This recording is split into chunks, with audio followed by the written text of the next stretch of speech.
Coming up on Hashtag That, we break down our favorite celebrity feuds. And we update you on the biggest events that took place over the weekend. We are your source for Quinnipiac entertainment news.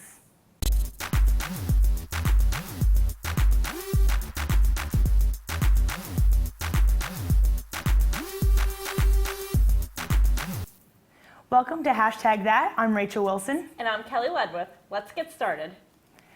Tickets for the annual Wake the Giant concert went on sale Sunday night. Many students tried to get tickets to see Tiesto perform live, and floor tickets sold out in minutes. The process was different this year, as students were limited to one ticket each, and they are not allowed to resell tickets. We asked students how they felt the process went this year. Let's see what they had to say. I kind of did not have a great time at the Fetty Wap concert last year, and I wasn't a huge fan of sitting in the seats, so no ticket for me this year. At first the page wasn't loading, but then it loaded in a few minutes, so. No, I did not. I didn't try to because I honestly wasn't a huge fan of Tiesto. I wasn't really sure who he was when they announced it, so I didn't bother to rushing to get the ticket. Okay, so yeah, I thought the ticket process was really easy. It wasn't hard. The server was kind of slow, but I got my ticket right away. I actually didn't have my credit card information updated, so I still got one, and it took me 10 minutes to do, so it wasn't hard to do. I did not get a Wake the Giant ticket, mostly because of the price. I think it was too expensive, and I'm not really a big Tiesto fan. Q-Thon held a photo shoot for students to show off why they danced last Wednesday. Students wrote on their arms and were photographed in black and white with reasons including dancing for those who can't and for kids to have the chance for friendships and laughter. Quinnipiac's theater program put on their spring production of The Wild Party this weekend. The musical follows lovers Queenie and Burrs as they throw the most exciting and wild party during the Prohibition period. Throughout the party, relationships shift and tensions flare. The Wild Party marked the last production the program will perform on the Buckman Theater stage before they move their new location on Sherman Avenue in the fall. On Monday, Q-Thon held a glow-in-the-dark Zumba event from 9 p.m. to 11 p.m. An instructor led participants through multiple dances. Members of Q-Thon sold glow sticks and glow-in-the-dark face painting. All proceeds went to benefit Q-Thon. This past Wednesday, Best Buddies held their Spread the Word to End the Word event in the Piazza. The event is meant to put the focus on eliminating the use of the word retarded from our vocabulary. At the event, Jonathan Myers and his band performed, and many students took the pledge to rid the word from their vocabulary. The event continues to encourage those with disabilities to remember that the term retarded does not define them. The long-awaited live-action Beauty and the Beast film is going to be released into theaters soon, but there has been some controversy around the characters. Alex Taglieri has all the information and more with this week's cultural controversy. Thanks, guys. The live-action version of Beauty and the Beast is set to open in over 3,000 theaters on March 17th. However, some theaters throughout the country have decided to pull the movie after Disney revealed that the film features Disney's first ever gay character. For example, a drive-in theater in Alabama has canceled screenings of the movie for religious reasons. The controversy surrounds the character LeFou, who is shown dancing with another man in one of the final scenes. In addition, some reports say that he seems to have a crush on Gaston in other scenes. The film's cast and crew have responded to the backlash from this decision. Josh Gad, who plays LeFou, said that his character reinforces the film's themes of inclusiveness and not judging a book by its cover. And the movie's director, Bill Condon, explained that the decision to add an openly gay character was made to honor one of the creators of the original film, who saw the Beast as a metaphor for AIDS. People seem to be split between feeling glad that Disney is becoming more inclusive and wanting the movie to stick to its roots. But personally, I'm all for this change, and I'm glad that Disney movies are slowly but surely becoming more diverse. That's all I've got for this edition of Cultural Controversy. Back to you guys at the desk. This week, Dora Labat has our trending topics. Dora, what's been Hi, my name is Dora Labat, and I'm here to help you tune in to what's trending on Twitter. Hashtag Trucker Rides With Us is popular in the New York City area. Trucker was a 3-year-old honorary firefighter for a day in June 2016. The 3-year-old died from cancer on March 3rd in his mother's arms. Many tweeted their condolences with the hashtag in honor of Trucker's life. In lighter news, hashtag Overheard in the 80s is popular in the nation. Many are tweeting throwback quotes from 80s songs, movies, shows, or lines that were popular in the 80s. At Jamie McKenna tweeted, "Hand me a pencil so I can rewind my mixtape." Hashtag Overheard in the 80s. Some use the hashtag to bring up 80s politics. @Keck_magician tweeted, "Make America Great Again" with former President Reagan's campaign poster. Make America Great Again. For some reason, that sounds really familiar. In lieu of recent release of the horror movie, #Get Out is trending on Twitter with reactions to the film by Jordan Peele. With a 99% score on Rotten Tomatoes, which is rare, Get Out is getting a lot of feedback because of its hidden messages that address racism and racist trends in the US. Most tweets try to unfold the hidden messages, so if you didn't see the movie, you probably won't understand. No Not Washington tweeted, "You can't use a flash at zoos because it will startle an animal and remind them of their existence in captivity. #Get Out." Well, without completely spoiling the movie for those of you that haven't seen it yet, No Not Washington is referring to the one thing that saved the protagonist in this movie. I'm not saying anything else, but go watch it. That's all I have for trending topics. Take it away, Rachel. When we come back, Sarah DiGiamo is here with this week's entertainment news update. And a Q30 member tells us all about her semester working in Disney World thus far. We'll be right back. All this and more coming up on the Q30 Newscast.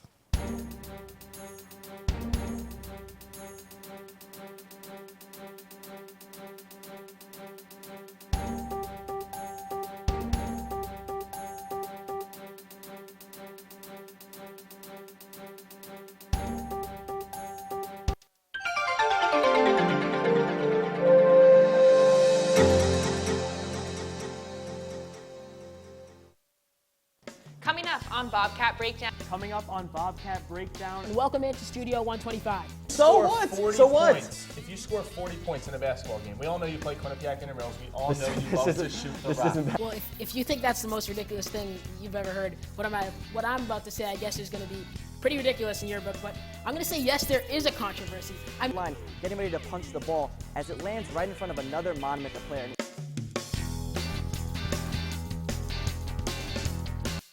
Coming up, coming up, coming up, Coming up on #that.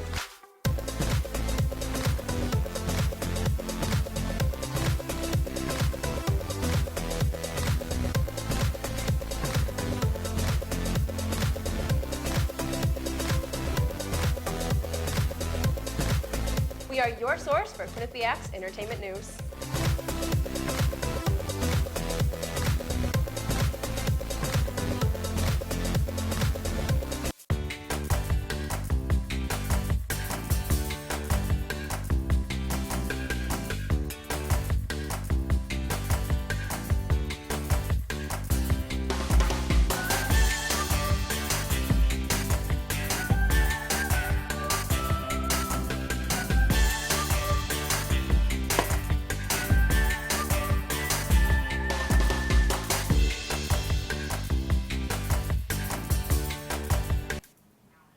So celebrity feuds have been around for as long as we can remember, and here are some of our favorites. First off, Taylor and Kim versus Kanye, that whole thing that happened this summer. Was the best week of my entire summer. I feel like the whole internet basically shut down when that happened. That was just like incredible. I remember I was on vacation and it just made the whole thing. I was at my internship the next day, so it happened at night, and then I was at my internship the next day, and I didn't really have that much to do, so all I did was troll Twitter. The entire thing. It was just great. It was like, so where great. were you when Kim Yeah, I think people will remember that in the future. It was wild. It was like the most intense. I think that was by far one of the most intense feuds. Yeah, absolutely. I agree, and I'm glad it happened. I felt blessed. I did feel blessed. I felt like the entertainment world needed that. Like it was such a buildup over the years, and then all of a sudden, just exploded. You can't hold it in for that long. We haven't had proof on that, on a kind of feud like that in decades. I know, I loved it so much. It was incredible. Some other ones have been Meek Mill versus Drake, because that has just been that's been a little shady. Yeah, that one I don't really know too much about, to be honest, because I'm not a huge rap fan. But anyone accusing somebody of not writing their own music or... I know, yeah, just like the tweets and then you go and listen to the album, and it's just I think people try to get more out of it than is actually there a little bit. Yeah, which is, they go looking for something in the lyrics. They search for problems where there aren't any, and then it all explodes. And yeah.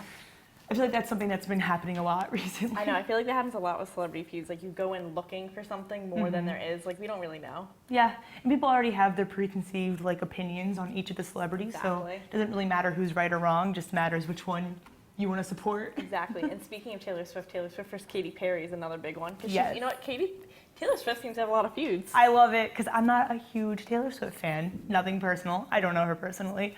But I definitely love to see when people kind of don't buy into her like American Sweetheart. Yeah, a lot of people have. Calvin Harris spoke out about her. A lot of people have been, because she plays the victim. I think that's her problem. Is she keeps playing the victim. Yeah. And causing these feuds that no one asked for. Absolutely, and I keep trying to remind myself that she's a person first, but no, she seems like a nice girl. I don't know her I personally. I like the drama though. I do. I live for the drama. Every day with like a celebrity feuds, like a day well lived. Yeah, I'm like, well, it's not me, and these people are rich and famous, so I know. I kind of totally signed up fine. for it, but. Oh well. Well, it's been a busy week in the entertainment world. From a feud that has reunited a decade later, new music and movies coming out. Plus, Sarah DiGiamo has that and more in this week's entertainment news update. Thanks, guys. I'm Sarah DiGiamo, and these are the EN News for this week. First, female rappers Nicki Minaj and Remy Ma have recently reignited a decade-long feud after Ma released a diss track aimed at Minaj. The feud started in 2007 when Remy claimed that Minaj dissed her on one of her tracks. In August 2014, Remy was released from a 6-year sentence in Bedford Hills Correctional Facility. Since her release, she has taken shots at Minaj by dissing and imitating her songs. Minaj fired back in 2017 with 2 songs where she asserted her rap dominance and pointed out how poorly Ma's recent album with Fat Joe sold. Remy responded with yet another diss track and has plans to release a second track this month. Ed Sheeran just released his new album called Divide 4 days ago, but it is already making history. Divide now holds the record for the album with the most plays in a single day on Spotify, the world's most popular streaming platform. The 16 tracks featured on the title racked up 56.7 million plays on Friday, March 3rd alone. This beats The Weeknd's Starboy, which was previously the most played album. Sheeran's album also helps him become the artist with the greatest number of plays of all of his music in a 24-hour period. His entire musical output was played a total of 68 million times on Friday. However you divide it, Sheeran is extremely talented. Disney's live-action adaptation of Beauty and the Beast finally hits theaters on March 17th with stars such as Emma Watson, Dan Stevens, Luke Evans, Josh Gad, and Kevin Kline. The film is sure to be a success. The movie will also break history with Disney's first gay character, LeFou, Gaston's sidekick. He is involved in a subplot that touches his feelings for Gaston. Ariana Grande and John Legend will be featured singing an updated version of the theme song. The full movie soundtrack also features a song by Celine Dion and contributions from Josh Groban. The film is one of over a dozen classics being remade by Disney. Live-action versions of Mulan, Aladdin, and The Lion King are some of the ones expected to be premiered in the next few years. That's all I have for this week. Back to you guys at the desk. While most Quinnipiac students have been braving the cold this winter, Q30's own Kristen Karen has spent the past few months in sunny Florida. She tells us all about it and her time working in the Disney College program so far. Let's take a look.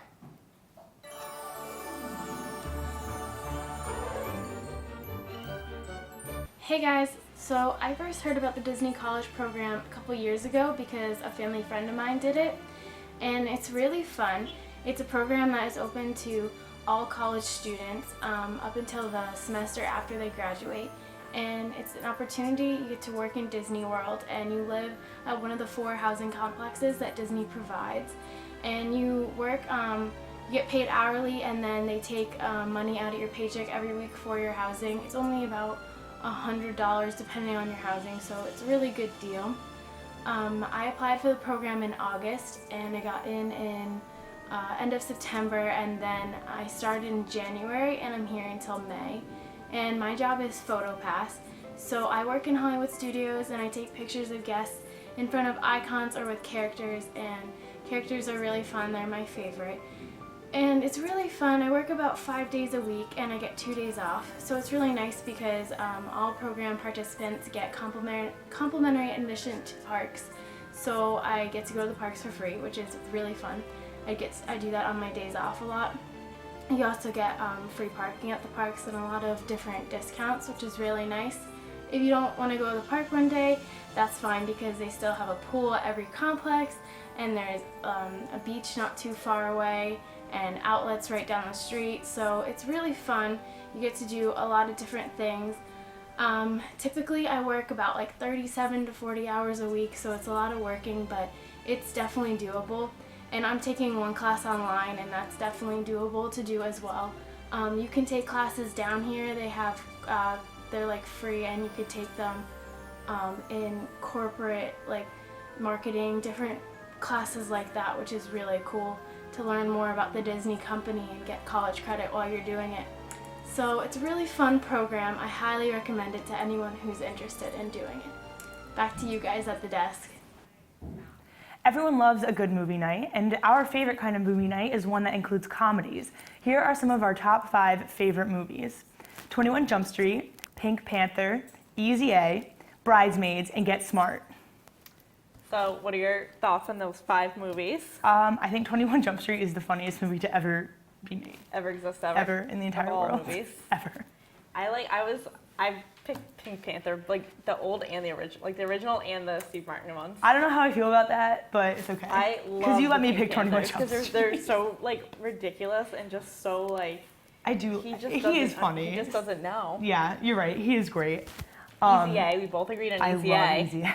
Easy A is so funny. I love Emma Stone. That's the first movie I ever saw her in. It's a good one. So good. It's like, it's a movie you can see a million times, you never get sick Yeah, of and it. you always laugh. They always repeat it on like MTV. Yeah. They always You like just watch repeating it it. all the I love time. it. Bridesmaids? Yeah, Bridesmaids. I was looking at that next. Obviously, Bridesmaids is a top for like probably every girl. I know. Like, And every time I watch it, I'm always like, oh, this is my favorite scene, or this is my favorite scene. I can't choose one, but it definitely is between the plane. You know Yes. the plane scene. And then the one where she's trying to get the guy's attention, the police officer, so she's like driving the car past him. Oh my god. it's just so iconic. Like even like the little line of like, "Help me, I'm poor." Like Yeah, that is it's something that so great. crosses It's my what you can mind quote probably all the 3 times a day when I cannot afford something in life. It's so great. And then we have Get Smart, which I haven't seen Get Smart in a really long time, but I remember, I think the only time I ever saw it was in the theater. Steve Carell, Yeah. a good one. And isn't it Anne Hathaway? Yeah, it's Yeah. kind of reminiscent of Pink Panther. It's like the whole like the Yeah. spy thing, but like the stupid spy. Like Yeah. that is like. I also love comedies like that where you put, like, I would never expect Steve Carell and Anne Hathaway to like be together and like work, but I know, and they it end up does. together because like of course they always end up with the girl, but they're so funny. They're just so ridiculous. I love it. It's so great. I love it so much. So anyway, a few episodes back, Josh Silverman and Drew Feinberg were here attempting the Try Not to Laugh challenge. This week they're back to tell each other jokes in another Try Not to Laugh challenge. Let's see how it went. Hello, I'm here with Drew Feinberg. We will be telling each other jokes that really aren't that funny, but we're looking right at each other, so we're probably gonna make each other laugh. The person that laughs the most loses. I got dressed up. Drew, I guess, just rolled out of bed. Drew. Yep. Good luck. You can start with your first joke. All right. What is red and smells like blue paint? Red paint. Wow. Yeah. What's the start off difference somewhere. between a guitar and a fish? What? You can't tune a fish. That's terrible. That's awful. Where does the general keep his armies? In his sleeveys. What do you call a computer floating in the ocean? What? Adele rolling in the deep. Wait, you laughed too. Does that? We both got Yeah. one. We both got one. Yeah. What do you call bears with no ears? Bee. What do you get? What? Why can't you hear a pterodactyl go to the bathroom? Because the P is silent. What do you call? You know how to spell pterodactyl? There's a P at the beginning. That's why it's funny. Laugh. What do you call security guards working outside Samsung shops? What? Guardians of the Galaxy. You're laughing more than I am at your own joke. Not mine. How did the hipster burn his mouth? I don't get this. This isn't mine. He ate the pizza before it was cool. What? What? That doesn't make any sense. It does not make any sense. Don't laugh at that. How many more you got? All right, last one. What did the leopard say after eating his owner? What? Man, that hit the spot. No. No. You laughed. I didn't. No, I didn't laugh. That was... I'm sick. That was a cough. That was a cough. All right. I think I won. I think I definitely won. All right, so you got to throw it back then. All right. Back to you guys in the studio. When we come back, Kelly and I debate some of the most popular talk shows on TV. Do you prefer Jimmy Kimmel or Jimmy Fallon? Find out after the break. All this and more Coming up on the Q30 Newscast.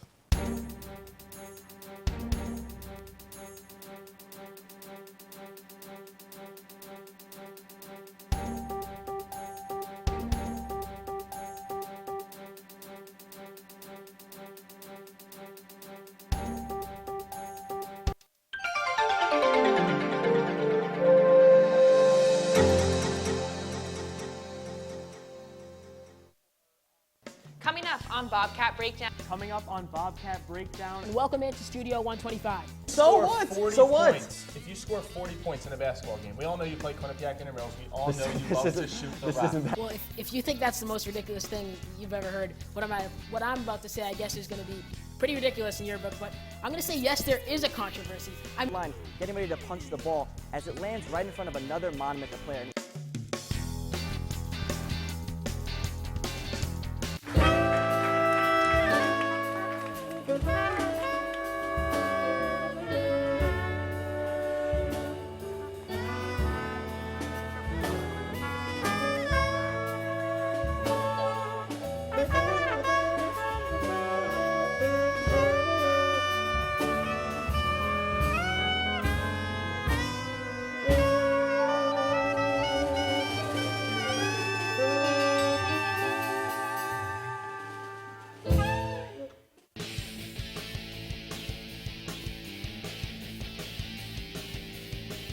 Hello, Quinnipiac hockey fans, and welcome to the Neutral Zone. Definitely St. Lawrence, and I think you're going to see the test coming up real soon. They might be having a bit of an adjustment issue without that CBS line, but don't count them out. At High Point Solutions Arena in Game 2 of Quinnipiac vs. Northeastern Series.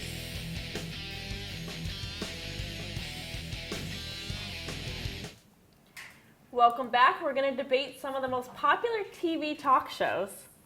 The Today Show and the Good Morning America are two popular morning shows. Both have a mix of news, entertainment, and discussing topics trending around the world. They have a different cast. The Today Show has hosts like Matt Lauer and Savannah Guthrie, Al Roker. GMA has Robin Roberts, Laura Spencer, and George Stephanopoulos. But which morning show is more liked among viewers? Oh, so it's a rough one. I'm Team Today Show on this one. Team Today Show? Team Today Show. The only reason I would choose Good Morning America is because that's kind of what I grew up with. Like my parents, that's what my parents always like have on. But I do love both when I'm watching a morning show, which is not frequently, to be honest. I know, I do love a good morning show, obviously. But I definitely Team Today. That's just what you grew up with GMA, I grew up with Today, NBC. Yeah, but they're both good. I mean, everybody that you mentioned, I love them. Yeah, I know. I feel like there's always like this tough like morning news competition. I feel like they were writing a movie about it at some point. Really? I don't know if it ever came out. I don't think it ever turned into anything. God. But there were talks about how intense the morning talk show I believe it. rating competition is between those two shows. I absolutely believe that because it's in the morning. You all are running around trying to make sure everything is set. Yes. And then you haven't had your coffee yet. I know. So they're all like your weather, your everything. Yeah. And it's nice because it's a mix. It's not like hard news the whole time, but it's also That's not true. like just straight up entertainment. I like it because it's a nice mix of everything. It's like a nice variety. Yeah, I would prefer to watch morning news over like evening news when it's all like Gets a little death and intense destruction. sometimes. Gets a little intense when you're like home from work and it's like, oh, I've had a rough day, but let's make it a little rougher. All right. Well, Maury Povich has outed cheaters and revealed paternity test results for years, while Jerry Springer has pitted some interesting people against each other since the show's premiere. Though the two shows are thought of in similar fashion, there are many differences that set them apart. Which show do you prefer? I'm going to go Jerry Springer on this one. What? Yeah. No, Maury. I'm Maury. Team Jerry No, Springer. Jerry Springer, first of all, it feels more scripted to me. Okay. Right? And it's also just so out there. I feel like Maury Povich is like the classier of the two. They are. It's a little classier, but I like the trashier show. I do because it's a They're little both entertaining. Because I love reality TV, so this is the closest you can get to reality TV for me. When it's like you're coming out, you're like, who's the father? It's like, oh, it's wild. I love it. It's just it's so insane that people that go I feel bad in these situations. They're real. But they're real people. I interned there, and I would answer calls. Yeah, they're crazy. They're real and it's just people. I don't know. I just feel like I feel like Jerry Springer has become like an adjective. Like that should be that belongs in Jerry Springer. Like I feel like that's just something you describe something I totally as. agree. I totally versus agree. I'm never like, oh, that's like that should be on Maury. No, but like the paternity test for Maury, like like you are Yeah. not the father. Yeah, Iconic. True. Iconic. Both crazy. Late night shows are some of the toughest competition on television after hours, especially if your name is Jimmy. Jimmy Fallon and Jimmy Kimmel are two of the most popular late night shows on network TV. Jimmy Fallon airs on NBC and is known for his outrageous segments and games, while Kimmel airs on ABC and is known for his segments including The Bachelor. Which one is more popular, or do you prefer? I've always preferred Jimmy Fallon. Yeah, same. Yeah, I'm gonna agree with you on Sorry, this one. Kimmel. I'm sorry, Kimmel. I don't think I've ever sat through an entire episode of Kimmel. I don't know if I have either. I mean, to be completely fair, I look up, like I'll watch all the segments on both, like on YouTube, but so there's something about Jimmy Fallon that just seems really nice. He seems like your best friend. Yeah. And he just is so enthusiastic. He Like I is. want someone to say my name as excited as he says everyone's name. And I just feel like he's so genuine, and it seems like everybody is always having such a good time on his show. Not that it doesn't seem like that with Kimmel, but I know. I And get he's more very of a good. sense of it. He's very good at getting like the viral content out there. Yeah. I think that is something that's Yes. a strength of his. Is every morning you always see this is what was on Jimmy Fallon the Yeah. night before. The last time I heard of Jimmy Kimmel news was like when he announced the next Bachelor. It's the only time I've ever seen Jimmy I Kimmel agree. news. They Every always are getting morning. it out so fast with Fallon and the Tonight Show. He's just he's the best. He's the king of late night. He I'll is. say it. He is So King good. Fallon. All right, well, when we come back, we ask Q30 members where they would love to spend their spring breaks in this week's selfie video. Stay with us. Coming up on Bobcat Breakdown. Coming up on Bobcat Breakdown. And welcome into Studio 125. Score 40 points. If you score 40 points in a basketball game, we all know you play Quinnipiac Intramurals. We all know you love to shoot the rock. Well, if you think that's the most ridiculous thing you've ever heard, what I'm about to say, I guess, is going to be pretty ridiculous in your book. But I'm going to say yes, there is a controversy. I'm line, getting ready to punch the ball as it lands right in front of another Monument player.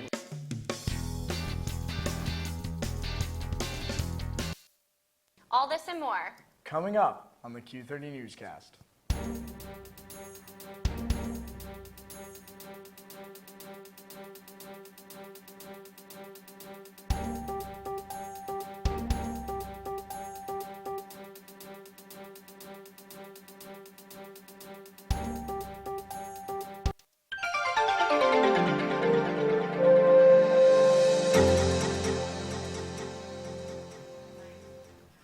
With spring break coming up, social media is about to be flooded with posts from various exotic destinations. So we asked Q30 members what their ideal spring destination would be. Let's take a look.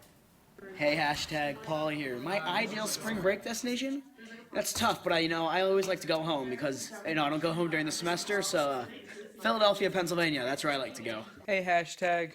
Any ideal spring break would involve me sleeping for almost the entire time, if not the entire time, so I'd probably just go to my room. Hey guys, I'm Beth from the Newscast. My ideal spring break would be to go home to Kenya for the entire break and possibly cancel school entirely. Hey, hashtag. So my ideal spring break would be to go to Disney World. Obviously, happiest place on earth where dreams come true. I couldn't think of a better way to spend my spring break. What's up, hashtag? My ideal spring break is what I'm doing this spring break, visiting some family in Florida, getting relaxed, and fishing almost every day. Hi, it's Alex, and if I can go anywhere for spring break, I would have to pick Cancun, Mexico. I went there for Thanksgiving break, and I loved it. It's my favorite vacation spot, so I would never pass up an opportunity to go back. Hey, hashtag, it's Sierra. My ideal spring break destination would be Puerto Rico. I've gone there a bunch of times and I like it because you have beautiful beaches, you can go swimming in the ocean, but it's not as crowded over spring break like Florida or Bahamas or anything like that. What's up, hashtag Herbie here. My ideal spring break location would be somewhere in Ireland. Not big on the whole tropical location place, but that would really check off a bucket list item. So what are you doing for spring break? Traveling to the warm and tropical Pennsylvania, Ooh. where I will be staying because I have no plans. I'm going to Myrtle Beach, but right now the Aw. weather's looking like the high 60s, so I was hoping it'd be a little warmer by this time of year, Well, but I'm excited. you never know. Weather's usually wrong. I know, So I hopefully, know. here's So hoping. hopefully it'll be sunny and hopefully it'll be in the 70s because that is what I need after the cold weather we've had this week. Absolutely. I'm so excited. You should be. I'm jealous. All right, well, that's all we have for this week's episode of Hashtag That. Be sure to follow us on Twitter and Instagram at Hashtag ThatQU for the latest updates. And you can watch every episode at Q30television.com. Thanks for watching and see you next time.